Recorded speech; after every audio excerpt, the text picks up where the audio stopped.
Assalamualaikum warahmatullahi wabarakatuh. Masuk dalam materi kita, yaitu hal makruh dalam puasa yang perlu kita hindari. Makruh dalam kaidah fikih,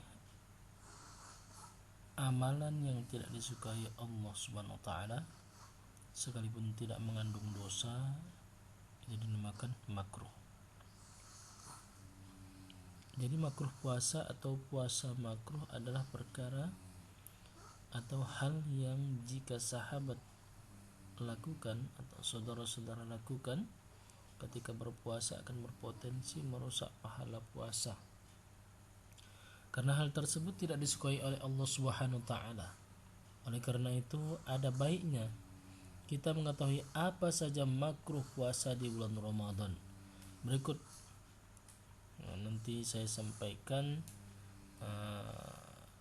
perkara makruh ketika puasa yang dianjurkan untuk ditinggalkan karena berpotensi merusak kesempurnaan puasa. Yang pertama, tidur terlalu lama. Apakah tidur di bulan puasa makruh? Jawabannya ya.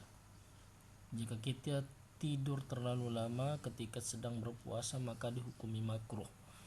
Tidak terlalu lama akan membuat kita lalai hingga meninggalkan kegiatan wajib dan produktif lainnya seperti sholat, sekolah, ataupun bekerja. Jangan sampai puasa dijadikan alasan untuk meninggalkan kewajiban lain. Hal ini tidak diperbolehkan dan dihukumi makruh dalam puasa. Karena sesungguhnya semua hal yang berlebihan itu dibenci oleh Allah Subhanahu wa taala. Nah, ini ya, bisa kita lihat di dalam fikih bab puasa kitab Takriratus Sadidah.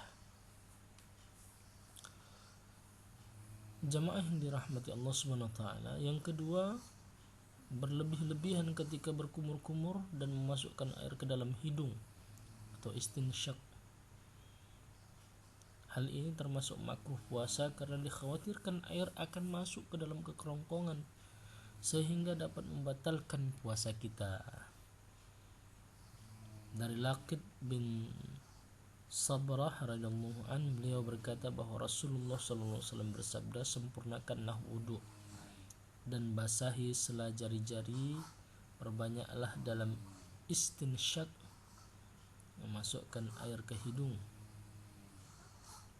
kecuali bila sedang berpuasa. Ya. Jadi kalau dalam berpuasa kita dilarang oleh Nabi. Ini dijelaskan juga di dalam Majmu'ah Al-Fatawa di halaman 266. Kemudian yaitu berbekam,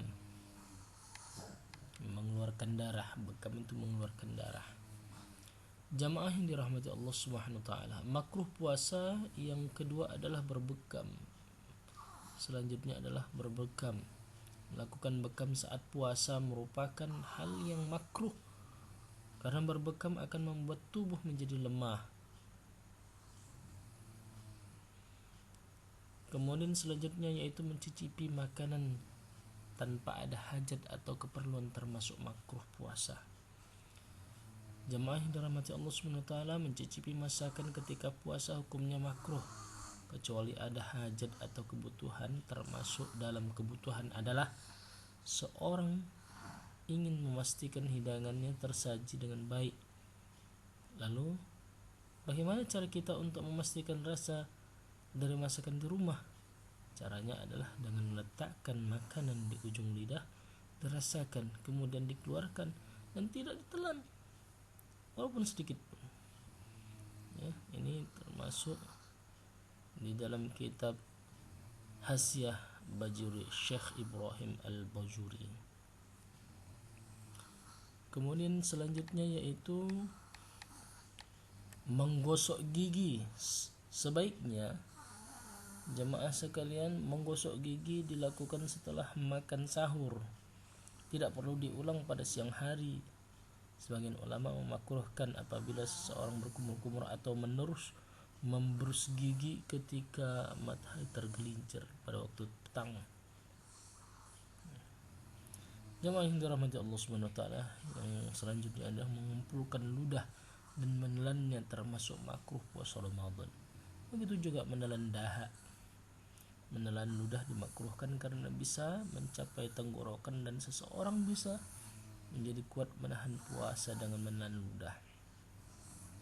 Banyak ludahnya, kumpul-kumpul di mulut, tolannya. Ya. Ditambah itu kotor atau kendir atau dahak dan berbahaya bagi kesehatan kita. Ada juga begitu. Yang selanjutnya itu banyak meludah setelah buka puasa, termasuk makruh puasa. Banyak meludah setelah berbuka puasa dihukumi makruh karena ini akan menghilangkan keberkahan dari berbuka puasa. Pahala yang besar berbuka puasa diantaranya doa-doa sahabat mudah diijabah, doa-doa jamaah sekalian mudah diijabah.